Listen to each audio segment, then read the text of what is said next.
Venus was once an Earth-like planet. It had an atmosphere similar to ancient Earth, substantial water on its surface, and probably even life at some point in its history. All this sounds impossible because if you look at Venus today, you'll find quite the opposite. The planet has an atmosphere that's 96% carbon dioxide. It's so thick that no sun rays can reach the planet's surface. The average surface temperature of Venus is 460 degrees Celsius, hot enough to melt lead. The landscape is full of active volcanoes, and to make matters worse, it rains sulphuric acid in its upper atmosphere. But what went wrong with Venus? How did the planet change to hell from paradise? Finally, and most importantly, is present-day Venus the future of our planet too?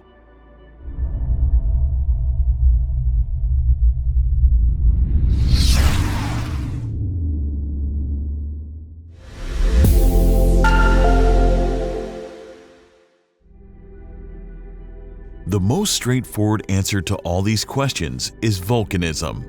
If there existed simple life on Venus, volcanism was its doom.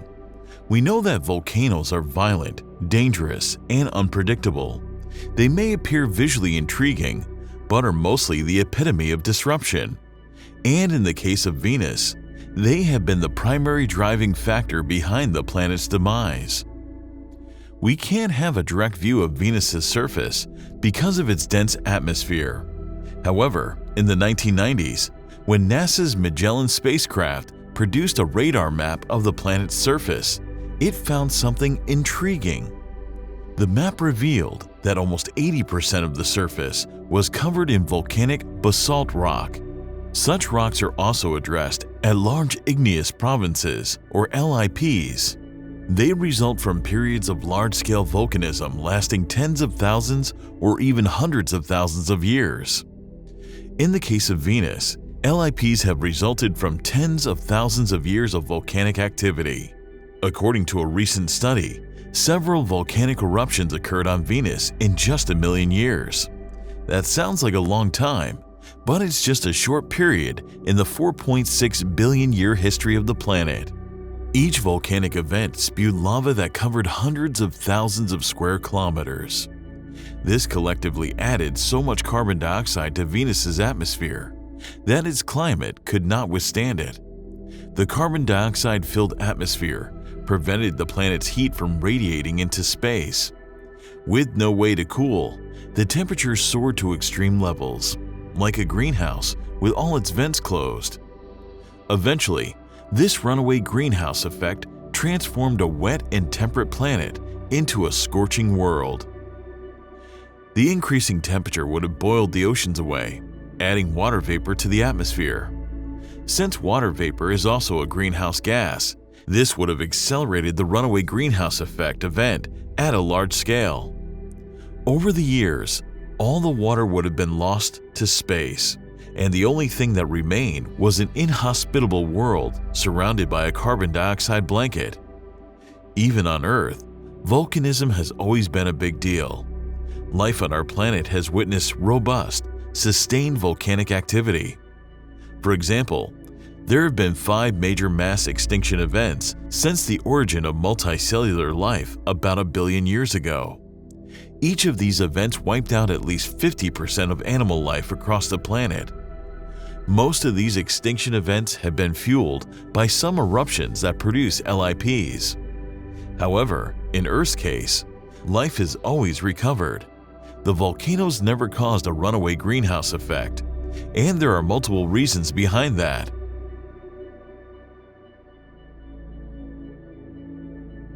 First of all, Earth has a plate tectonic system.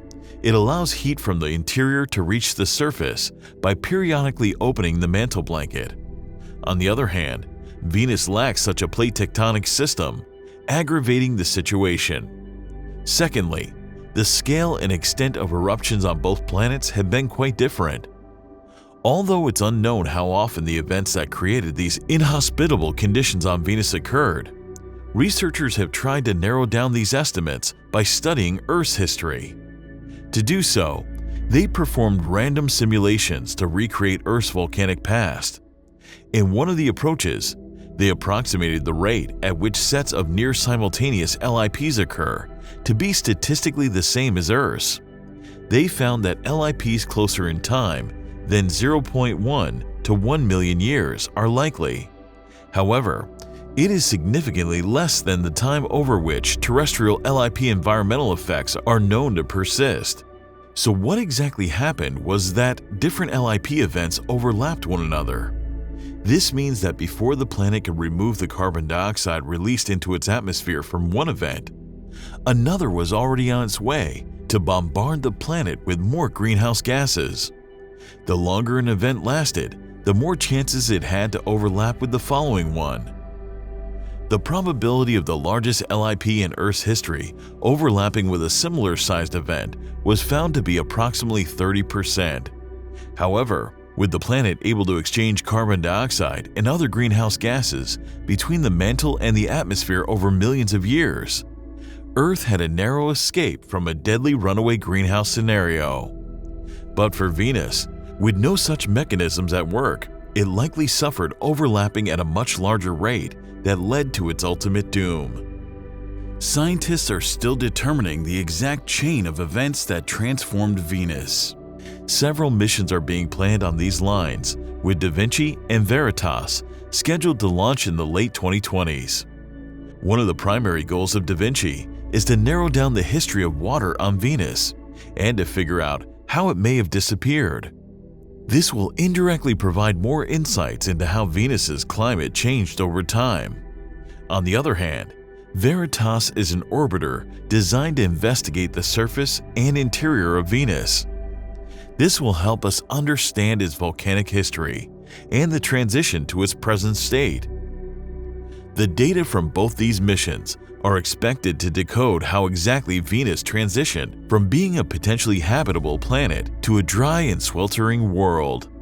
In addition, it can also contribute to studying the Earth's volcanism, how it has affected life so far, and how it may continue to do so in the future. This concludes the 44th episode of the Sunday Discovery series. So, if you enjoyed this video, make sure to like it, subscribe to our channel, and press the bell icon so that you don't miss any future videos of the series.